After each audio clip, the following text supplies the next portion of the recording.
25절에서 32절까지 말씀입니다. 누가복음 15장 25절에서 32절까지 말씀입니다. 우리 한 절씩 교독하고 마지막 절은 다 같이 읽습니다.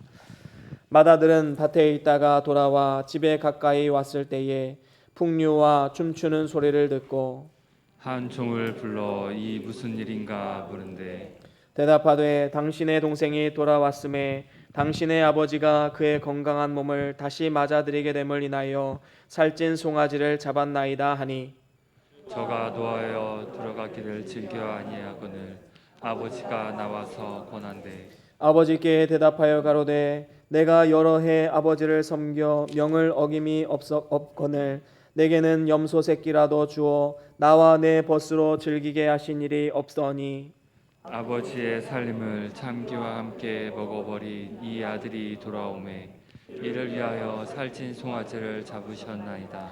아버지가 이르되 예 너는 항상 나와 함께 있으니 내 것이 다 내 것이로되 이 내 동생은 죽었다가 살았으며 내가 잃었다가 얻었기로 우리가 즐거워하고 기뻐하는 것이 마땅하다 하니라. 아멘.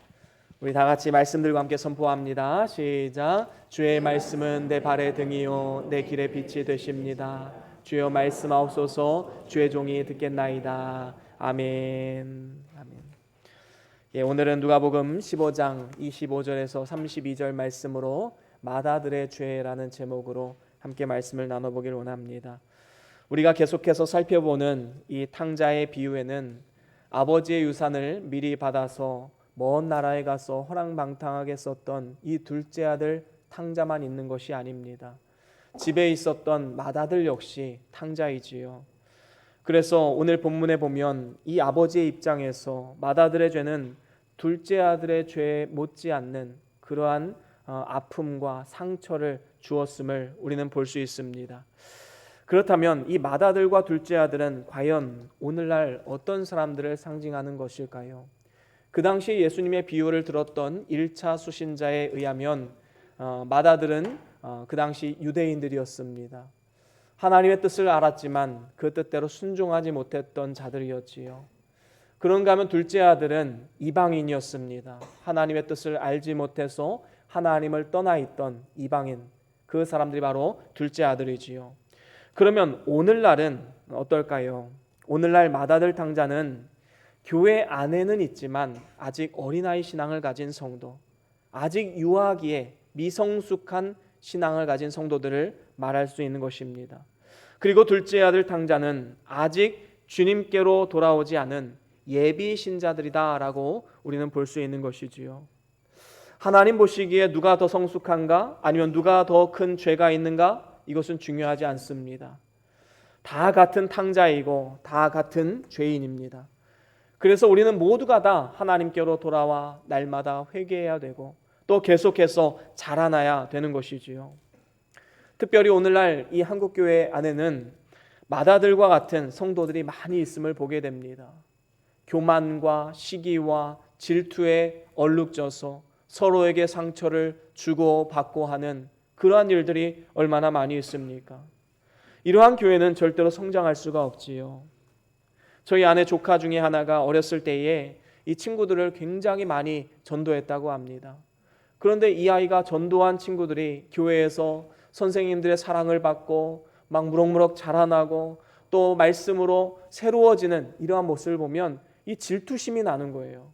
그래서 그 다음에는 어김없이 그 친구에게 가서 야, 너 다음 주부터 우리 교회 나오지 마. 그래서 교회를 떨어뜨리는 그러한 일을 했다는 그런 이야기를 들었습니다. 물론 지금은 그렇지 않지요. 하지만 한번 생각해 보십시오. 이것이 비단 어린 아이들의 문제입니까? 시기와 질투는 어린 아이들의 것만은 아닙니다. 우리 성숙한 그리스도인에게도 이러한 때로는 미성숙한 인격이 나올 때가 있다라는 것이지요. 나보다 늦게 신앙생활한 사람이 더 빨리 직분을 받으면 마음에 상처를 입습니다. 서운한 마음이 들지요.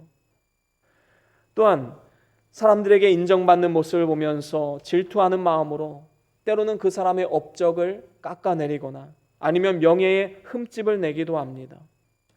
우리는 이러한 마다들과 같은 죄를 지어서는 안 되는 것입니다. 특별히 오늘 본문 말씀에 보면 이 마다들의 죄가 어떤 죄인가 거기에 대해서 아주 자세하게 말씀해 주고 있음을 우리는 보게 됩니다. 우리는 오늘 말씀을 통해서 우리의 삶을 돌아보아야 할 것입니다. 혹시 나에게 이 마다들의 죄가 있지는 않는가 깊이 있게 성찰해보고 이제는 이러한 마다들의 죄를 범하지 않도록 우리는 힘써 노력해야 될 줄로 믿습니다. 그러면 이 마다들의 죄는 무엇인가? 세 가지로 오늘 본문 말씀에 나타나고 있는데, 첫 번째로는 불순종하여 동생을 환영하지 않은 죄가 있습니다. 오늘 본문 말씀에 보니까 이 마다들이 밭에 있다가 집에 돌아왔는데 풍류와 춤추는 소리가 막 들려오는 것입니다. 한 종을 불러 물어봅니다. 그러자 탕자인 동생이 돌아와서 큰 잔치를 베풀고 있다는 이야기를 듣게 됩니다. 하지만 마다들은 이 돌아온 동생을 기뻐 반겨 맞이하지 않습니다. 왜 그럴까요? 사실 이 마다들은 동생이 돌아왔을 때에 아버지 다음으로 기뻐해야 하는 그러한 위치에 있는 사람이지요. 그런데 그러지 못했습니다. 동생이 과거에 잘못했던 것만 생각하고 멸시하고 무시하고 죄인 취급했던 그러한 마다들의 모습을 오늘 본문을 통해서 보게 됩니다. 그래서 오늘 본문 28절에 보니까 저가 노하였다 말합니다. 화가 굉장히 머리끝까지 치밀어 오른 것이지요. 그래서 어떻게 합니까? 들어가기를 즐겨 아니하였다라고 말씀합니다. 그 잔치자리에 들어가지 않았던 것이지요. 왜 그렇습니까? 아버지의 행위를 마땅치 않게 여겼기 때문입니다. 하지만 이러한 마다들의 행위는 잔치의 즐거움을 깨뜨리고 돌아온 동생에게 상처를 줄 뿐만 아니라 아버지에게는 큰 근심이 찾아오게 하는 너무나도 큰 죄를 저지르게 된 것입니다. 그런가 하면 두 번째 죄는 이 교만하여 스스로 의롭다 한 죄였습니다. 마다들이 밖에서 들어오지 않자 아버지께서 밖으로 나가서 마다들에게 말합니다. 얘야, 들어와서 함께 즐기자 권했지만 듣지 않았습니다. 왜 그랬지요? 창기들과 함께 아버지의 살림을 다 날려먹은 그 동생의 죄를 지적하면서 나는 그렇지 않다라는 상대적 의의를 지금 주장하고 있는 것입니다. 오늘 본문의 이 마다들의 태도를 보십시오. 동생의 죄를 지적하면서 마치 자기는 잘한 일밖에 없다라는 것을 말하고 있지요. 그래서 29절 상반절에 보면 내가 여러 해 아버지를 섬겨 명을 어김이 없거늘 이라고 말하고 있습니다. 이것은 교만이지요. 마치 바리새파 사람들이 하나님 앞에 기도할 때에 나는 다른 사람들과 같이 토색과 불의와 간음을 하지 않고 이 세리와 같지 않고 일에 2번씩 금식하고 소득의 11조를 드리나이다. 이렇게 하나님 앞에 자랑하듯 떠벌리듯 하나님 앞에 기도하고 상대적으로 다른 사람들보다 내가 낫다라는 것을 하나님 앞에 알려드리길 원하는 이러한 모습이 마다들에게 있었던 것입니다. 혹시 이러한 마다들의 죄가 우리 가운데 있지는 않습니까? 교회 안에서도 보면 다른 사람들의 허물을 아무 거리낌 없이 이야기하고 다니시는 분들이 많이 있음을 보게 됩니다. 그 마음에 무슨 마음이 들어있을까요? 나는 그렇지 않다라는 교만이 있는 것이지요. 사람의 허물을 드러내는 것은 나는 그렇지 않다라는 어떤 상대적 자기 의의를 드러내고자 하는 마음에서 나오는 것입니다. 이것이 인간의 악성이지요.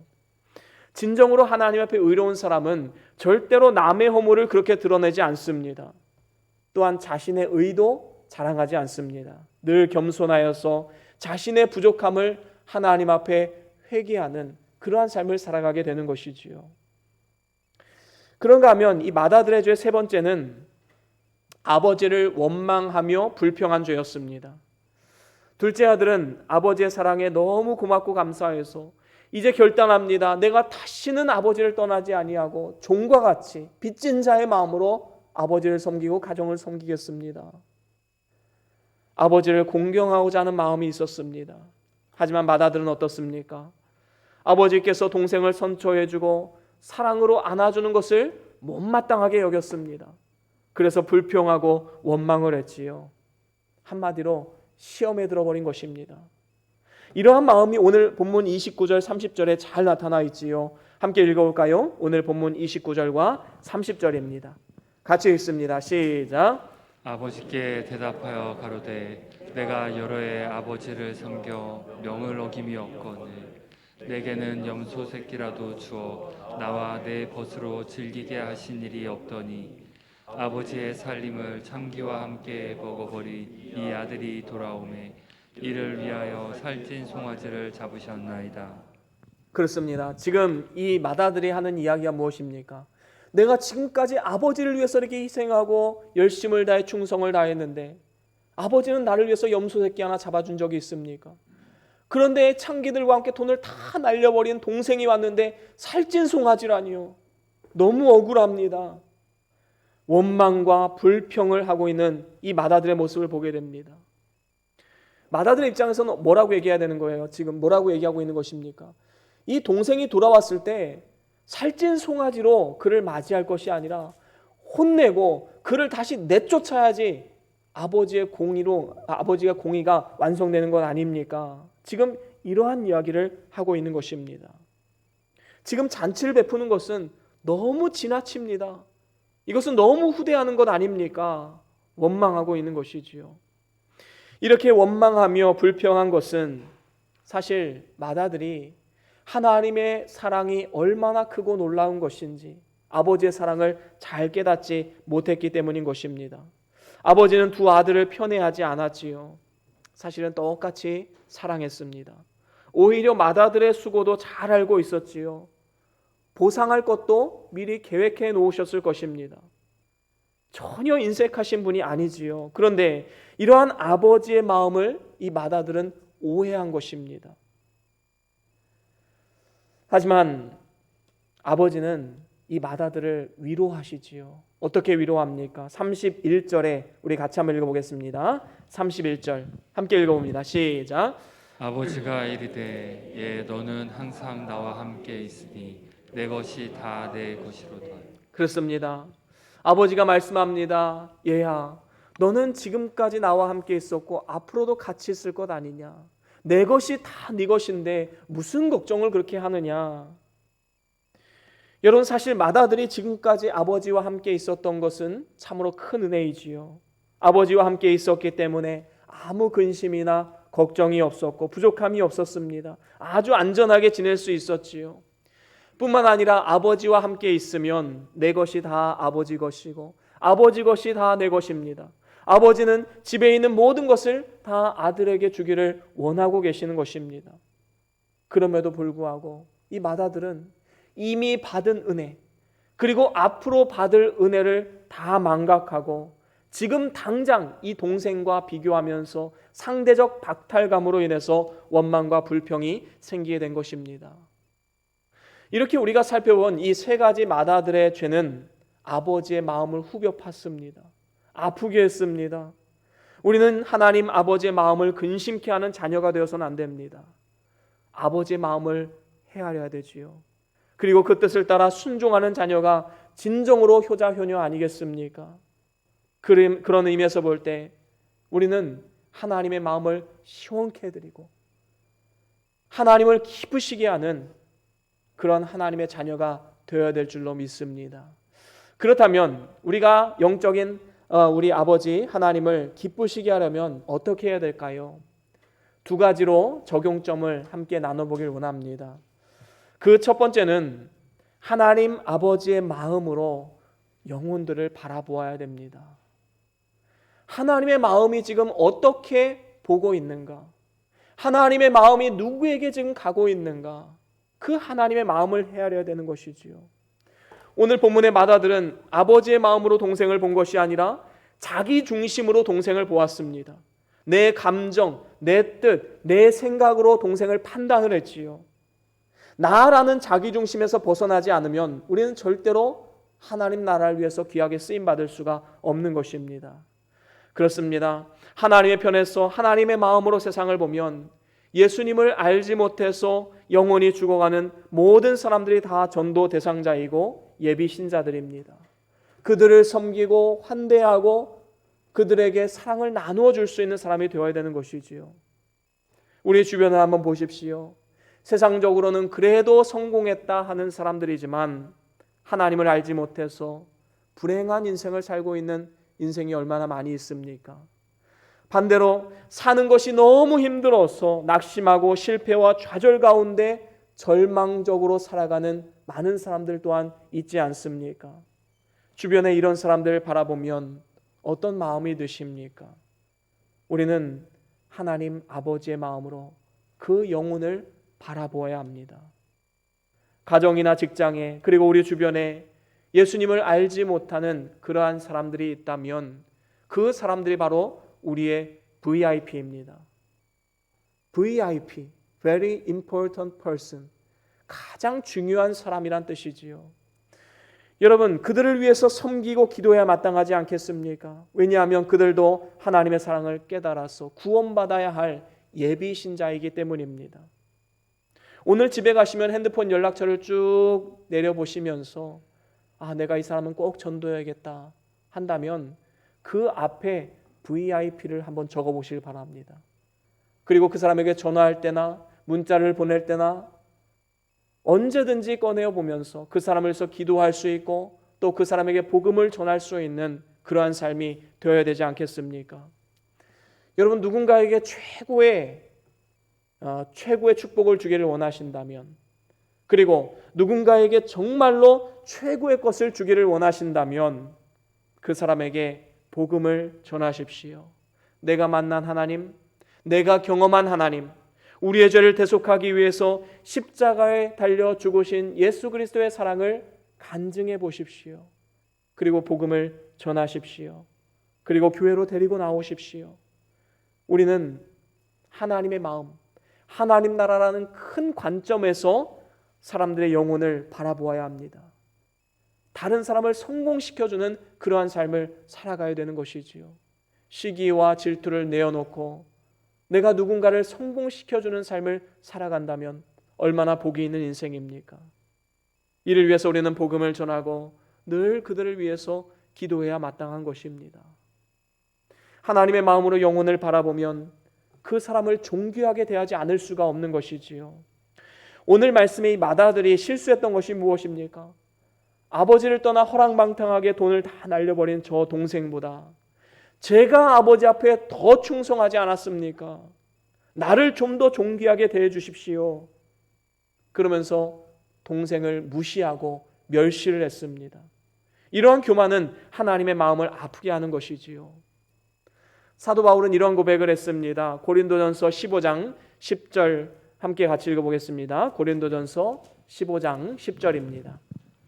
함께 읽습니다. 시작. 그러나 나의 나된 것은 하나님의 은혜로 된 것이니 내게 주신 그의 은혜가 헛되지 아니하여 내가 모든 사도보다 더 많이 수고하였으나 내가 아니요 오직 나와 함께 하신 하나님의 은혜로다. 아멘. 그렇습니다. 지금 사도 바울은요, 그 누구보다도 수고하고 복음을 위해서 희생한 사람이었습니다.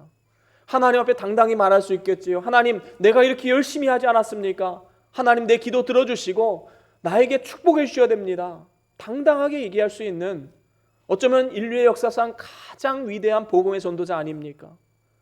그런데 그가 오늘 여기 뭐라고 말씀합니까? 그건 내가 한 게 아니라는 겁니다. 내가 열심히 충성했지만 그것은 내 능력으로 한 것이 아니라 하나님의 은혜입니다. 이렇게 고백하고 있는 것이지요. 우리는 이 사실을 꼭 기억해야 됩니다. 사도 바울과 같이 영광을 하나님께 올려드리면 이제는 그 공을 이 땅에서 우리가 누리려 해서는 안 되는 것이지요. 우리는 그저 무익한 종입니다. 우리가 당연히 해야 될 일을 한 것뿐이지요. 하나님 앞에 겸손한 모습으로 나아갈 수가 있는 것입니다. 이러한 태도로 나아가면 다른 사람을 존귀하게 대할 수 있는 것입니다. 하나님이 그 영혼을 존귀하게 여기듯이 우리도 그 영혼을 존귀하게 여기게 되는 것이지요. 빌립보서 2장 3절에 보면 이렇게 말씀합니다. 함께 읽어봅니다. 빌립보서 2장 3절입니다. 시작. 아무 일에든지 다툼이나 허용으로 하지 말고 오직 겸손한 마음으로 각각 자기보다 남을 낮게 여기고. 그렇습니다. 여기서 뭐라고 말씀합니까? 아무 일에든지 다툼이나 허용으로 하지 말라. 겸손한 마음으로 각각 자기보다 남을 낮게 여겨라, 더 높이 여겨라, 이렇게 말씀하고 있는 것입니다. 그렇습니다. 우리는 흔히 이 겸손이란 것을 얘기할 때 자신의 능력이나 지식을 드러내지 않고 나를 낮추는 것이라 생각하는 경향이 있습니다. 하지만 성경에서 말하는 겸손은 그게 아닙니다. 진정한 겸손은 하나님 앞에 나 자신이 얼마나 보잘것없는 존재임을 깨닫고 이제는 상대방을 높여주는 그러한 삶을 살아가는 것이 진정한 겸손이지요. 내가 낮아지는 것도 겸손이지만 상대방을 높여주는 것도 굉장히 큰 겸손입니다. 그래서 진정으로 하나님 앞에 겸손한 사람은 자신을 살피게 된 것입니다. 내가 어떠한 상황에서 구원을 받았는가? 죄 많고 허물 많은, 그래서 지옥에 갈 수밖에 없던 나를 하나님께서 긍휼히 여기시고 구원해 주셨구나. 이러한 은혜를 생각할 때에 나도 남보다 더 나을 것이 없는 존재구나, 이것을 깨달을 수 있지 않겠습니까? 우리가 잘 아는 인도의 간디가 있습니다. 우리나라의 일제시대 때 이 김구 선생과 같은 국부 역할을 감당했던 그런 존귀한 분이시지요. 그분이 영국 유학 시절에 교회를 나갔는데 그 교회에서 유색인종이라는 이유로 문전박대를 했습니다. 내어 쫓았습니다. 그래서 그는 아주 유명한 말을 남겼지요. 나는 예수는 좋지만 예수 믿는 사람은 싫다. 만약에 간디가 이 영국에 있었던 유학 시절에 갔던 그 교회에서 환영을 하고 그를 존귀하게 대하고 복음을 증거하고 하나님의 사람으로 세웠다면 아마 인도의 역사는 달라졌을 것입니다. 그가 돌아가서 얼마나 큰 영향력을 끼쳤겠습니까? 우리가 놓치는 그 한 영혼을 통해서 하나님 나라에는 막대한 손해가 있을 것임을 우리는 분명히 안다면 우리가 한 영혼이라도 존귀하게 여기지 않을 수가 없을 것입니다. 우리는 먼저 믿은 자들로서 교회 밖에 있는 사람들에게 어떠한 모습으로 비춰지고 있는가? 우리는 한번 우리 자신의 모습을 돌아볼 필요가 있는 것입니다.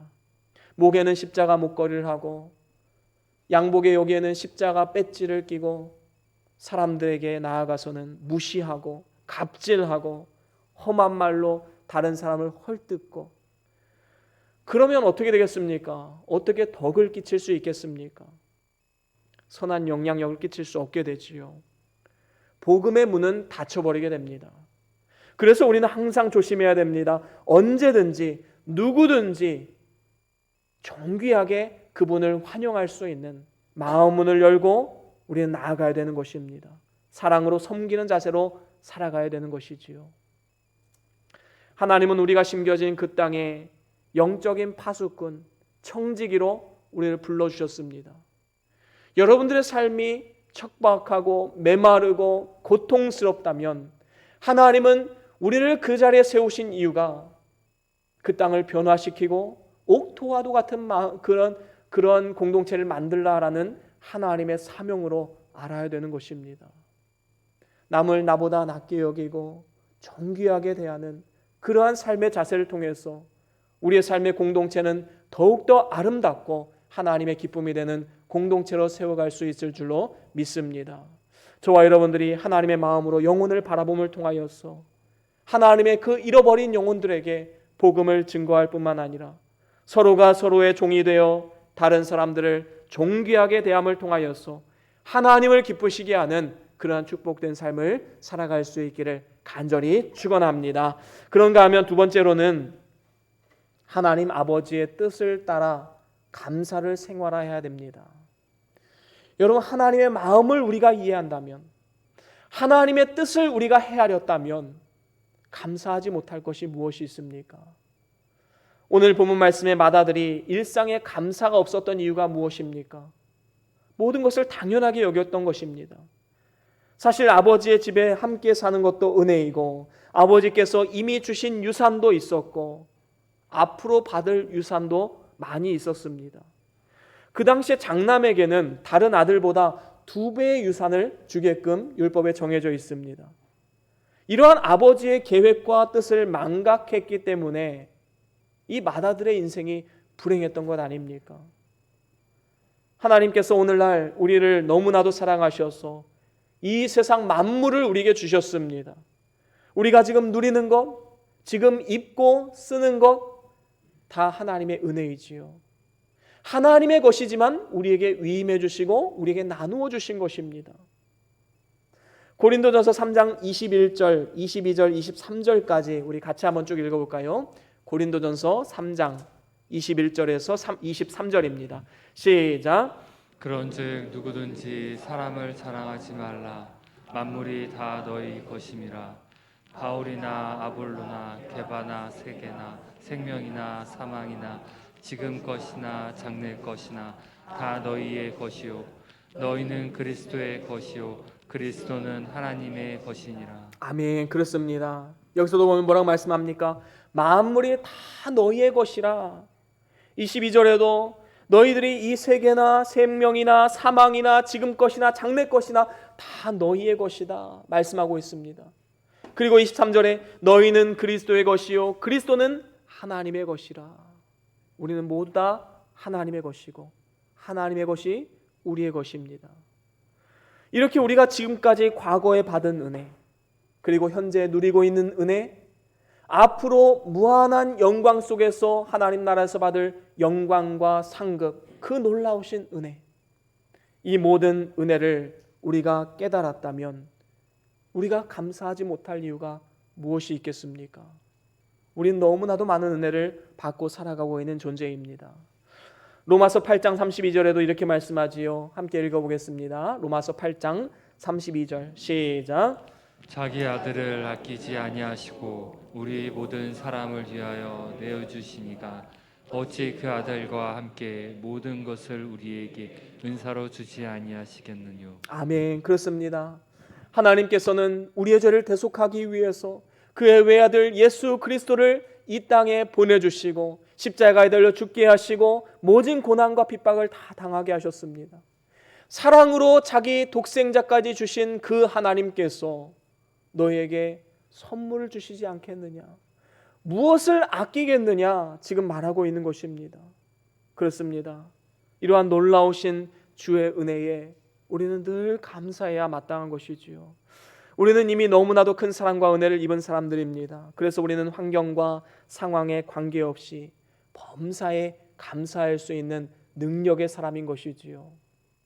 데살로니가전서 5장 18절에 보면 우리가 잘 아는 말씀이 있습니다. 우리 같이 한번 읽어보겠습니다. 데살로니가전서 5장 18절입니다. 시작. 범사에 감사하라. 이는 그리스도 예수 안에서 너희를 향하신 하나님의 뜻이니라. 아멘. 그렇습니다. 범사에 감사하라. 이는 너희를 향하신 하나님 아버지의 뜻이니라. 여러분, 하나님 아버지의 뜻을 안다면 우리는 감사하지 않을 이유가 없는 것입니다. 하나님은 우리에게 복을 주기를 원하시고 모든 일이 합력하여서 선을 이루게 하시는 분이십니다.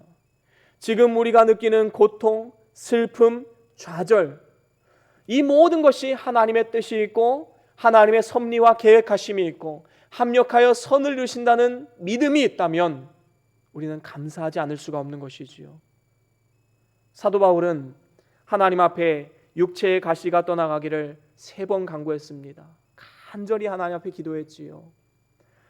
그 기도를 하나님은 들어주지 않으셨습니다. 그래서 사도 바울은 불평했나요? 그렇지 않습니다. 놀라운 것은 사도 바울은 이런 상황 속에서도 원망하거나 불평하지 않았다는 사실입니다. 오히려 감사 찬송을 합니다. 어떻게 그럴 수 있을까요? 하나님의 뜻을 깨달았기 때문입니다. 하나님의 섭리를 알았기 때문입니다. 하나님께서 그의 기도를 들어주지 않은 것은 은혜의 결핍이 아니라 이미 받은 바 은혜가 너무 크기 때문에 자구하지 않기 위해서, 자만해하지 않게 하기 위해서 하나님께서 주신 하나님의 배려라는 사실을 깨달은 것입니다. 그래서 사도 바울은 육체의 가시가 있음에도 불구하고 그것을 통해서 선한 마음, 불평하는 마음을 갖는 것이 아니라 이미 받은 바 은혜, 그것을 바라보고 크게 기뻐했던 그러한 모습을 우리는 성경에서 볼 수가 있는 것입니다. 그렇습니다. 우리도 역시 하나님이 나에게 해주지 않은 것이 무엇인가에 집중할 것이 아니라 지금 누리는 것이 무엇인가, 하나님이 나에게 일상에서 주신 은혜가 무엇인가, 그것을 기억하고 감사해야 될 줄로 믿습니다. 이를 위해서 우리는 날마다 감사일기를 작성하는 것도 큰 도움이 될 것입니다. 우리 교회는 이 5대 묵상 기도와 감사일기라는 책자가 있지요. 사무실에 많이 있습니다. 한 권씩 가져가셔서 감사일기를 한번 작성해 보시기 바랍니다. 만약에 이게 어려우시다면 여러분 지금 스마트폰 다 갖고 계시지 않습니까? 파일 하나를 만드셔서 아니면 메모장 하나를 여셔서 거기에 매일매일 생각날 때마다 감사 제목을 한번 적어보시기 바랍니다. 컴퓨터 안에 메모장을 열고서 감사 제목을 적어도 좋습니다. 제 컴퓨터에는 감사일기라는 제목의 파일이 하나 있습니다. 생각날 때마다, 말씀 묵상할 때마다 생각나는 감사를 하나하나 적어갑니다. 여러분 이렇게 되면요, 삶이 변화됩니다. 우리의 삶이 풍성해집니다. 이것은 하나님이 보증하는 것이고 또 저도 보증을 합니다. 여러분들이 정말로 행복한 삶, 정말로 하나님의 기쁨이 되는 삶을 살기를 원하신다면 감사일기를 꼭 쓰십시오. 주일에 감사 제목 적는 시간도 허투루 보내지 마십시오. 얼마나 귀한 시간입니까? 날마다의 이러한 삶을 살아가면 분명히 우리의 삶은 달라지게 됩니다. 하나님께서 오늘 우리에게 요구하시는 것은 감사입니다. 그 뜻을 따라 범사의 감사를 생활함을 통하여서 하나님 아버지를 기쁘시게 하는 그러한 복된 삶이 다 될 수 있기를 주의 이름으로 간절히 축원합니다. 저와 여러분들이 오늘 나눈 이 말씀을 꼭 기억하시고 여러분들 삶 가운데 이 마다들과 같은 죄가 있다면 이 시간 그것을 다 내어놓고 이제는 하나님을 근심케 하는 것이 아니라 하나님의 마음을 시원케 해드리고 하나님의 기쁨이 되는 그러한 복된 삶을 살아갈 수 있기를 주의 이름으로 간절히 축원합니다. 우리 다 같이 오늘 받은 말씀 기억하시면서 우리 찬송 하나 하길 원합니다. 하나님 아버지의 마음이라는 찬양인데요, 우리가 잘 아는 찬양일 것입니다. 우리 같이 가사를 생각하시면서 또 묵상하시면서 찬양을 하나님 앞에 올려드리겠습니다.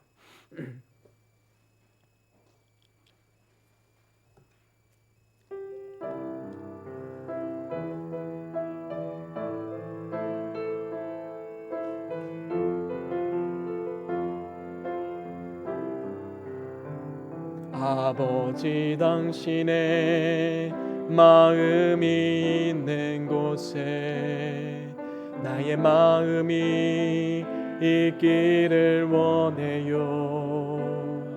아버지 당신의 눈물이 고인 곳에 나의 눈물이 고이길 원해요.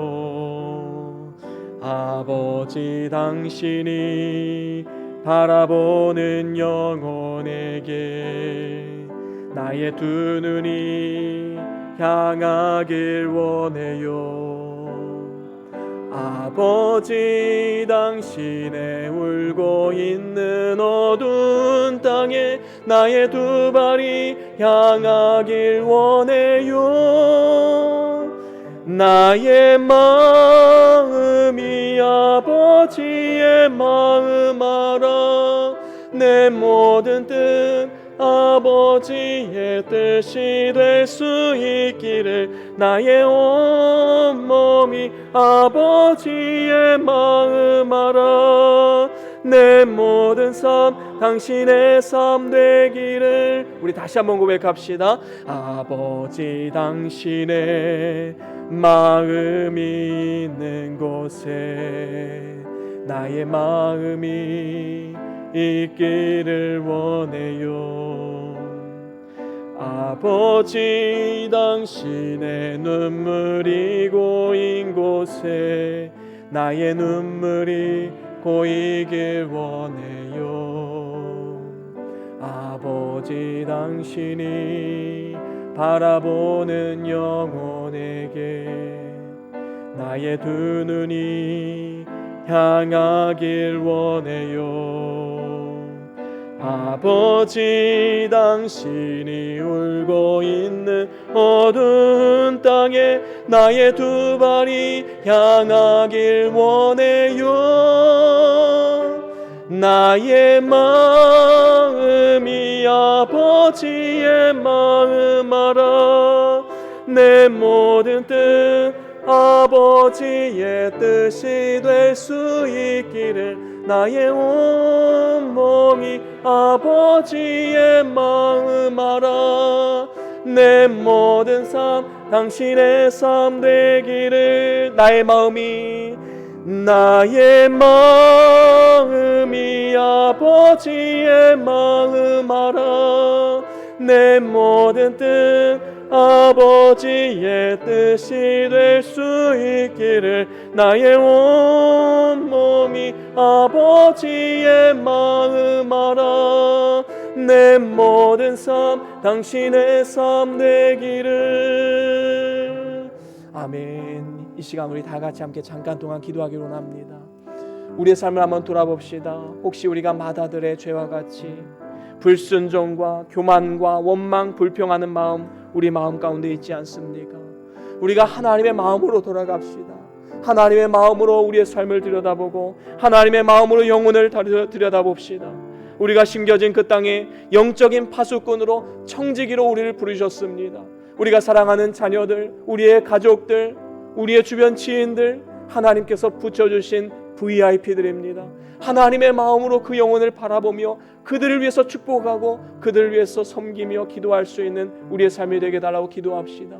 또 하나님의 뜻을 깨달아서 감사를 생활하는 삶, 늘 감사의 일을 통해서 하나님의 영광을 나타내는 그러한 삶을 살아가기를 결단하면서 이 시간 나아갑시다. 다 같이 잠깐 동안 함께 기도하면서 나아가겠습니다. 주여 아버지 하나님,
부족하지만 하나님께서 우리를 사용하여 주셔서 하나님의 기쁨이 되는 그래서 우리를 사용할 수 있도록 도와주시옵소서.